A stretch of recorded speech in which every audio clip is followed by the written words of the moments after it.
Bienvenidos una semana más a nuestro noticiero semanal de Radio Internacional de Noticias. La policía egipcia interviene para impedir que argumentaron en Nueva York ante la comisión. Como noticias nacionales presentamos Medio centenar de asociaciones pro vida han convocado a facilitar datos precisos al respecto a la... Terminaremos con noticias de la Santa Sede. El Vaticano recoge firmas para defender a no nacidos. De la Conferencia Episcopal Italiana. Bienvenidos una vez más a nuestro noticiario semanal de Radio HM. Hoy les saludamos Isabel Jordán y María Fra. Miembros del colectivo LGTB continúan con su política de presión y discriminación contra aquellos que abandonan sus filas y la práctica homosexual. Esta vez la víctima es Emily Toms, una ex lesbiana que el pasado mes de diciembre hizo público un vídeo en el que explica cómo abandonó una vida de promiscuidad y desenfreno homosexual.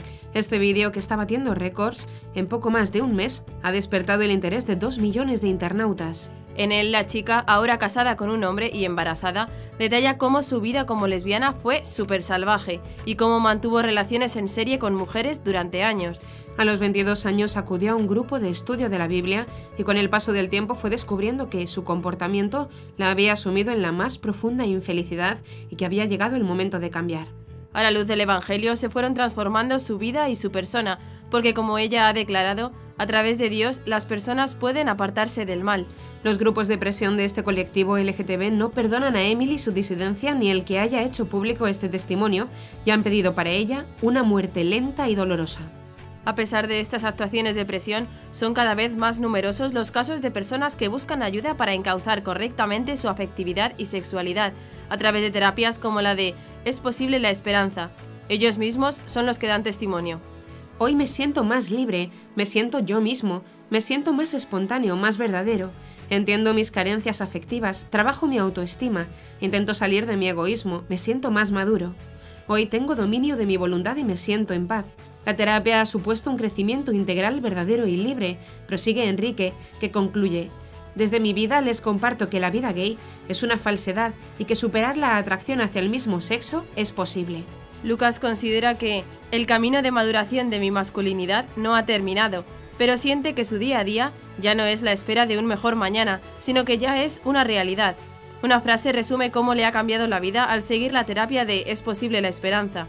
Me he vuelto más humano, y al ser más humano se me han abierto infinidad de dimensiones que muy difícilmente hubiera podido cultivar en mi vida. Así resume Angela Oakes al final de su testimonio todo el proceso. En ese mundo solo encontrarás tristeza, promiscuidad, mentiras y en algunos hasta tendencias suicidas. Hoy en día puedo llevar mi cabeza en alto para decir con orgullo, soy un hombre, pero quizás un hombre con más valor porque un día conoció el estar quebrado. Comenzaremos con las noticias de interés internacional.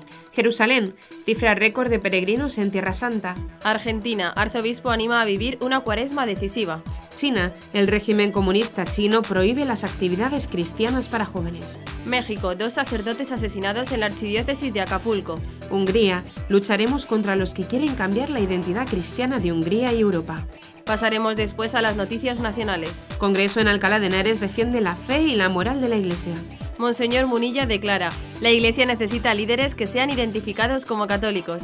Ayuntamiento de Zaragoza publica una guía que explica cómo consumir drogas. Francisco Martínez: ya no se buscan unos padres para un niño, sino el niño para unos padres. ¿Por qué Dios permite posesiones diabólicas en personas inocentes? Garabandal, solo Dios lo sabe, gran éxito en los cines. Y por último comentaremos algunas de las noticias más destacadas de la Santa Sede. Papa Francisco, enseñad al pueblo a adorar en silencio. El Papa denuncia a los encantadores de serpientes que confunden a los hombres. El Papa Francisco pide proteger a los niños de los peligros de Internet. Benedicto XVI habla de su salud.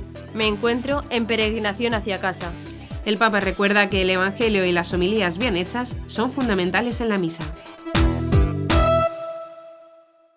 El Diario del Vaticano, el Observatore Romano, informó en su edición del 6 de febrero que el mes de enero que acaba de terminar ha registrado un récord de visitas, con más de 26.000 peregrinos que visitaron Tierra Santa. El padre Thomas Zubiel, director de Christian Information Center, señaló al respecto que en enero de 2016, 390 grupos se inscribieron para una misa en los santuarios, con la participación de 11.000 peregrinos. En 2017, en el mismo periodo, llegaron 16.000 peregrinos en 529 grupos, pero en enero de 2018 el número de grupos aumentó hasta 770 para un total de 26.000 peregrinos. Esta información, precisa el Observatore, confirma la proporcionada por la Oficina Central de Estadísticas de Israel, que en todo el 2017 registró un total de más de 3 millones de peregrinos, con un incremento del 23% en relación al 2016 y del 29% comparado con 2015. En este comienzo de 2018, señaló el padre Dubiel, se duplicó el número de peregrinos católicos. Indicó que también aumentaron los grupos de otras denominaciones cristianas que quieren rezar en los distintos santuarios. Como se recuerda, el custodio franciscano de Tierra Santa, el padre Francesco Peyton, y el administrador apostólico del Patriarcado de Jerusalén de los Latinos, Monseñor Pier Battista Pizzaballa, hicieron hace poco un especial llamado para que los peregrinos visiten Tierra Santa sin miedo.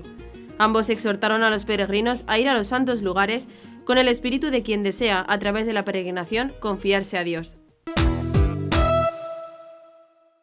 A pocos días de comenzar la Cuaresma, el arzobispo de La Plata, Argentina, Monseñor Héctor Aguer, animó a los fieles a mirar este tiempo como una oportunidad para hacer veraz la conversión al Evangelio en medio de un ambiente paganizado.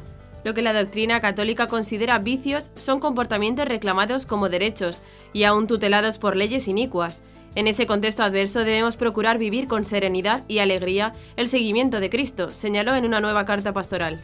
En el documento «Puede ser una Cuaresma decisiva», el prelado explicó que este tiempo litúrgico es un ejercicio inspirado por el amor de Dios que anima la misericordia para con el prójimo, junto con sus proyecciones comunitarias y sociales. En ese sentido, subrayó la importancia de reconocer la situación en la que hoy vivimos los miembros de la Iglesia, para interpretarla a la luz de la fe y de la caridad. El primer paso es reconocer que, querámoslo o no, la realidad es que estamos sumergidos en un ambiente paganizado, indicó Monseñor Aguer, donde el relativismo moral es una opinión ampliamente extendida. Se ha perdido de vista la realidad natural del hombre, la razón que le es propia y que le permite distinguir objetivamente el bien del mal. Y estas condiciones se filtran en nuestro propio recinto, el personal de cada uno y el de nuestras comunidades. Un claro ejemplo es reconocer los lemas que se imponen. Ahora se hace así. Todos lo hacen. Un fenómeno estimulado por los medios de comunicación que generalizan esa manera de pensar y las actitudes consiguientes, logrando que sean aceptadas pasivamente por la multitud. En medio de todo este complejo escenario, Monseñor Aguer apuntó que el ejemplo sigue siendo Cristo en el desierto, pues si en Él fuimos tentados, en Él venceremos al diablo. Reconócete a ti mismo tentado en Él y reconócete a ti mismo victorioso en Él, alentó el arzobispo de La Plata.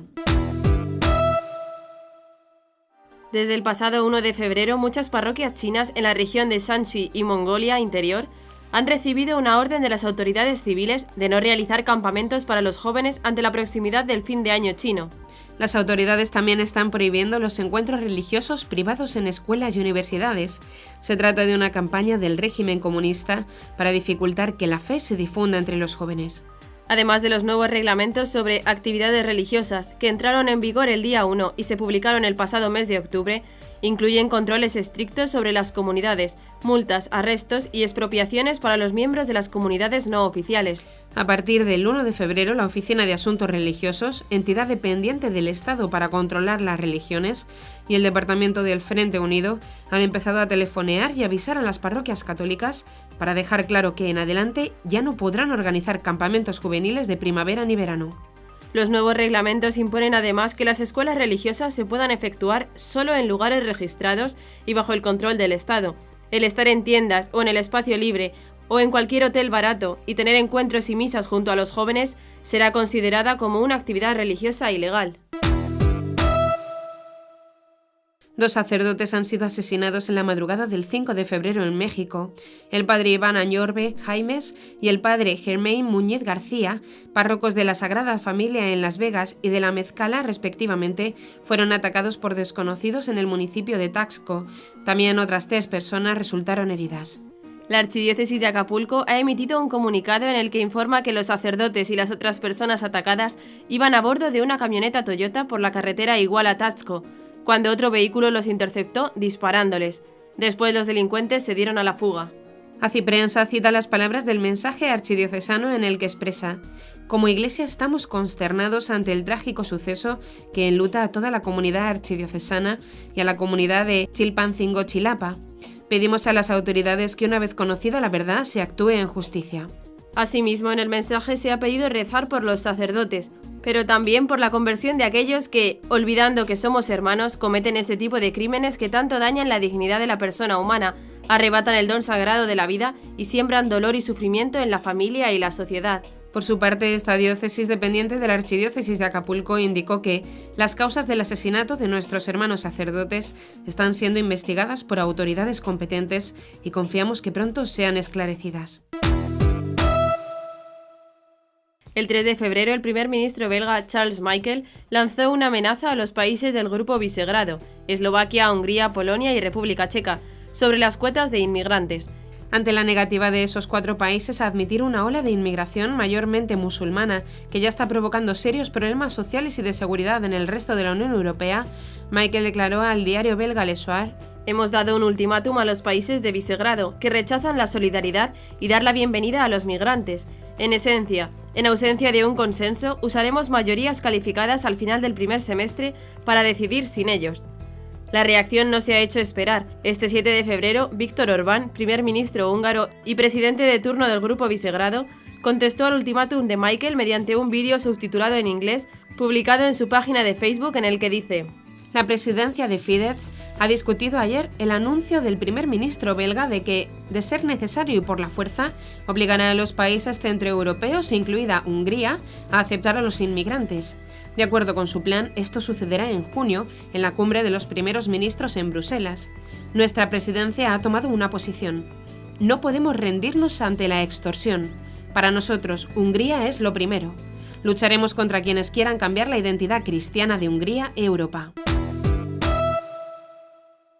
Con ocasión de los 50 años de la encíclica Humane Vitae del Papa Beato Pablo VI y de los 25 de la encíclica Veritatis Splendor del Papa San Juan Pablo II, las delegaciones de enseñanza y pastoral familiar de la diócesis complutense de Alcalá de Henares, a instancia de su obispo Monseñor Juan Antonio Recpla, organizaron un congreso para iluminar y resaltar la dignidad de la vida humana, la verdad del amor humano y para profundizar en los fundamentos de la moral cristiana bajo el título El triunfo de la vida y la verdad del amor humano. El congreso tuvo lugar en el Salón de Actos del Palacio Arzobispal los días 26, 27 y 28 de enero del presente año 2018 y contó con una excelente participación de sacerdotes, religiosos y fieles laicos, tanto de la diócesis de Alcalá de Henares como de otras muchas del resto de España e incluso de Alemania y de Estados Unidos. Las conclusiones básicas del congreso fueron: 1. El carácter profético de la encíclica del Beato Pablo VI, Humane Vitae, su vigencia irreformable y la necesidad de releerla desde la teología del cuerpo. 2. La encíclica Humane Vitae está en consonancia y continuidad con lo expresado en la Gaudium et Spes del Concilio Vaticano II. 3. Es necesario reconstruir el sujeto humano para alcanzar, desde la primacía de la gracia de Dios, la verdad del amor humano y la grandeza de la indisolubilidad del matrimonio. 4. Para salvaguardar los bienes de la persona es necesario afirmar la existencia de actos intrínsecamente malos. La conciencia moral es discípula súbdita de la verdad y de matriz eclesial. 5. Necesitamos una pastoral familiar y una pedagogía que conlleve la necesidad del anuncio del querigma y de la iniciación cristiana. Y por último, 6. Afrontar el colapso demográfico y cultural de España. Con motivo de un encuentro en Roma de más de 80 delegados de medios de comunicación y de jefes de prensa de las diócesis españolas, el obispo de San Sebastián y miembro de la Comisión Episcopal para los Medios de Comunicación de la Conferencia Episcopal Española, Monseñor José Ignacio Munilla, afirmó que la Iglesia necesita rostros líderes en materia de comunicación. En una entrevista para Aciprensa, Munilla señaló que entre los retos comunicativos de la Iglesia en España se encuentra el del liderazgo. Si nos fijamos hoy día, la comunicación se hace desde rostros personales. Comunica mucho más un determinado futbolista que el club. Quizá uno de los retos de la Iglesia en España es el de ciertos liderazgos, indicó. Por ejemplo, ningún país del mundo tiene tantas facultades de comunicación en la Iglesia como España, pero tenemos que hacer autocrítica porque quizás no hemos sido capaces de generar ciertos liderazgos que la gente los identifique como católicos y que al mismo tiempo tenga empatía y sea atrayente. En su opinión, necesitamos rostros que tengan este liderazgo y sean identificados como católicos. El obispo también piensa que no hay que olvidar que el buen comunicador es aquel que nos ayuda a enamorarnos de la verdad, que hace que la comunicación sea atractiva y nos invita a enamorarnos de ella. La llamada nueva comunicación requiere también la conversión de los comunicadores, afirmó. El Ayuntamiento de Zaragoza ha desarrollado una guía informativa sobre los efectos de las drogas y de reducción de riesgos, supuestamente orientada a alertar contra su uso. Desde el consistorio se asegura que se ha elaborado su colaboración con diversas organizaciones especialistas en la materia y profesional sanitario del Centro de Salud San Pablo. Curiosamente, enseña a tomarlas, sin más, y pone al mismo nivel la cocaína y el cacao o el paracetamol. En total han editado 650 folletos y 112 carteles, cuyo coste, 1.966,90 euros, ha sido abonado con los presupuestos participativos de la Junta Municipal del Casco Histórico. En la guía se hace un repaso por distintas sustancias: cannabis, tabaco, MDMA, speed, cocaína y alcohol. Y en cada una de ellas se informa acerca de su composición, presentación, propiedades, posología, contraindicaciones, precauciones, efectos secundarios, otros efectos secundarios, interacciones e intoxicación. Entre otras peculiaridades del texto, en el apartado dedicado a la cocaína se explica que, para fabricar un rulo que no dañe los epitelios nasales, es preferible utilizar un papel o cartón enrollado que tubos o cañas de materiales duros. Reitera también las recomendaciones sobre la aspiración de agua tras su uso y, para finalizar, señala que el ejercicio físico excesivo bajo los efectos de la cocaína puede provocar infartos o graves lesiones cardíacas. Francisco Martínez, presidente de la Asociación Libertas, dijo en una entrevista a Religión en Libertad que la familia tiene una relación privilegiada con el Estado, sobre todo porque es la que trae nuevos ciudadanos al país, y la familia es con hombre y mujer, porque pueden procrear. La Asociación Libertas lucha por la familia y contra la ideología de género. Francisco repasa cómo ha sido la evolución de esta ideología, desde la legalización de la unión homosexual hasta la actualidad con los vientres de alquiler, y en todo ello no se habla del derecho de los niños, sino del de los padres a tener un hijo. Y no existe ese derecho, insiste el líder de Libertas, que asegura que se ha desplazado el debate sobre los niños por las preferencias de los padres en referencia a la unión homosexual, lo que al final perjudica a los más pequeños. Cuando un niño se queda huérfano, se le busca unos padres de sustitución. No se buscan hijos para padres, reflexiona. Y es que el niño no es un objeto al que se tenga derecho, es un ser digno y por tanto merece ser tratado como tal, expresó. El padre Javier Luzón Peña es un exorcista de la Archidiócesis de Madrid, España, y autor del libro Las 6 puertas del enemigo, experiencias de un exorcista, en donde explica las diversas acciones del demonio y por qué Dios permite que en ocasiones personas inocentes se vean afectadas por esas influencias o posesiones. En una entrevista concedida a HM Televisión de Eucamami, el sacerdote explica que existen varios tipos de posesiones, influencias o infecciones demoníacas sobre cosas, lugares, animales o personas. Ante la pregunta de por qué Dios permite la acción del demonio en las personas, el exorcista señala que, a veces, es el propio interesado o la familia quien ha autorizado a los demonios a atacar, por ejemplo cuando se hacen sesiones de espiritismo o se acude a tarotistas o curanderos. Pero también hay ocasiones en las que la persona es totalmente inocente de la posesión o de la influencia de los demonios.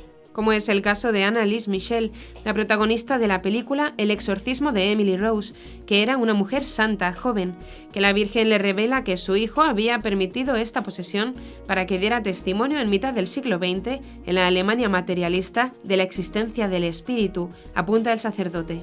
El padre Luzón asegura que estas personas que son víctimas, cuando se liberan, el Señor les deja un poder intercesor maravilloso, como San Pío de Pietrelcina. Cada vez que lo invocaba en las oraciones, los demonios se aterrorizaban. Decían, «El Barbas no», refiriéndose a San Pío. Le tienen verdadero terror, porque él fue muy vejado y el Señor le ha concedido un gran poder de intercesión para liberar a los atribulados por los espíritus. El 2 de febrero de 2018 se estrenó en 6 ciudades españolas la película Garabandal, solo Dios lo sabe, primera película que llega a los cines teniendo como argumento las supuestas apariciones de la Virgen en San Sebastián de Garabandal, Cantabria, España. Tanto en Madrid como en Valencia, Santander, Cuenca, Las Palmas de Gran Canaria y Tenerife, la respuesta del público ha sido muy importante. Según cálculos estimados, han visto la película 8.000 personas. Muchas salas estaban llenas a rebosar. Algunos cines tuvieron que abrir pases extra para atender a la demanda de entradas. Las colas de los que esperaban su entrada invadían las aceras. El propietario de uno de los cines llegó a decirnos: «¿Pero qué tiene esta película? No hemos tenido tanta preventa en la vida, ni siquiera con la Guerra de las Galaxias», dice Mater Spey. Frente a estos resultados, Mater Spey AIE, productora de la película, sabe que el mérito no es suyo. No contamos con una gran productora, ni tampoco con una gran distribuidora. No podíamos ofrecer un reparto de renombre. El presupuesto para publicidad se agotó con imprimir carteles para que los pegaran nuestros voluntarios. No ha habido posibilidad de contratar publicidad sobre autobuses, vallas publicitarias, etc. El reclamo, el imán, son los mismos hechos que sucedieron en San Sebastián de Garabandal desde el 18 de junio de 1961 hasta el 13 de noviembre de 1965. Cuando 4 niñas afirmaron haber visto primero al Arcángel San Miguel y después a la Virgen del Carmen. Interesantes e importantes han sido algunas de las críticas realizadas por expertos del mundo del cine. Por orden de publicación podemos señalar estas. José María Aresté, de Cine 21, afirma: llama a la atención el esfuerzo para sacar adelante el proyecto y la solidez del resultado final, sin pretender decir más de lo que ha dicho oficialmente la Iglesia sobre el caso. Jerónimo José Martínez, de Estrenos de Cine de la COPE. La Iglesia lo que ha dicho es que no consta todavía la sobrenaturalidad de las apariciones, pero que el mensaje no ofende a la fe católica, por lo tanto es válido y está en la línea de otras apariciones como Fátima. En el programa 13 en pantalla grande, de nuevo Jerónimo José Martínez, esta vez en conversación con Juan de Orellana, director del Departamento de Cine de la Conferencia Episcopal Española, resaltan el digno resultado de la producción, aun sin contar con grandes presupuestos ni profesionales. Orellana afirma: la película no ha querido ir más allá de donde ha llegado la Iglesia, presenta los hechos tal como se conocen. Juan Manuel Cotelo, por su parte, recién salido del estreno, escribe en su web: acabo de salir del cine y no quiero esperar ni un minuto más para escribir mis primeras impresiones sobre la película Garabandal. Siempre me cuesta escribir sobre las películas que me han gustado mucho. No es sencillo ordenar un volcán de emociones. Garabandal va de conversión y por eso, sobre todo por eso, es una película importante y necesaria. La recomiendo y pido que quien desee verla lo haga cuanto antes. En el cine, en pantalla grande, en silencio, sin distracciones. Merece la pena. Mi agradecimiento más profundo a sus productores. Solo una cosa nos han reprochado algunos de los espectadores: que faltan cosas. Ciertamente somos conscientes de que faltan cosas, en primer lugar, porque en 90 minutos es imposible condensarlo todo. Narrar lo que sucedió en Garabandal daría no solo para una película, sino para toda una serie, afirma Mater Spey. Sigue la productora, pero esta aparente carencia responde también a no querer apartarnos del objetivo principal. Queremos que los espectadores salgan de la sala convencidos de que la Virgen es su madre, una madre que nos ama con locura y que desea nuestra salvación. Por eso viene a pedirnos que seamos buenos, que nos convirtamos. Además, como acertadamente han comprendido los críticos de cine, esta película ha respetado un límite que no podía traspasar: la posición actual de la Iglesia. Esta película no tiene como misión explicar ni interpretar lo que sucedió en Garabandal. Simplemente quiere poner en imágenes lo que cualquier testigo vivió en su momento.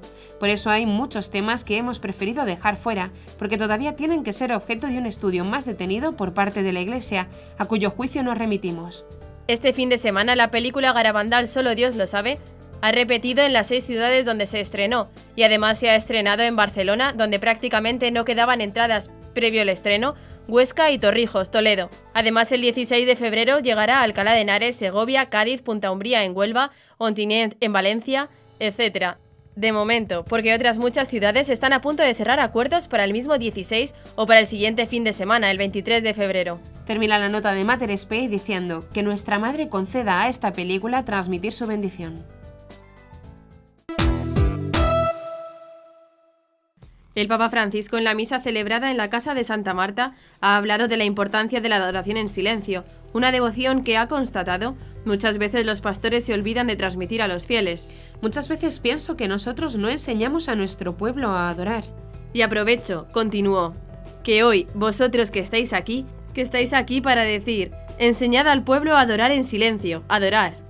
Solo podemos llegar allí con la memoria de haber sido elegidos, de tener en el corazón una promesa que nos empuja a andar con la alianza en la mano y en el corazón, y siempre en camino difícil, camino que tiene una subida, pero en camino hacia la adoración. Para finalizar, subrayó la actitud de perdón y escucha que hay que tener. Nos hará bien hoy tomar un poco de tiempo de oración con la memoria de nuestro camino, la memoria de las gracias recibidas, la memoria de la elección, de la promesa, de la alianza, y buscar andar hacia adelante, hacia la adoración, y en medio de la adoración, con mucha humildad, decir solamente esta pequeña oración: escucha y perdona. En el mensaje para la Cuaresma de este año, el Papa Francisco clama contra los encantadores de serpientes que aprovechan de las emociones humanas para esclavizar a las personas y llevarlas a donde ellos quieren.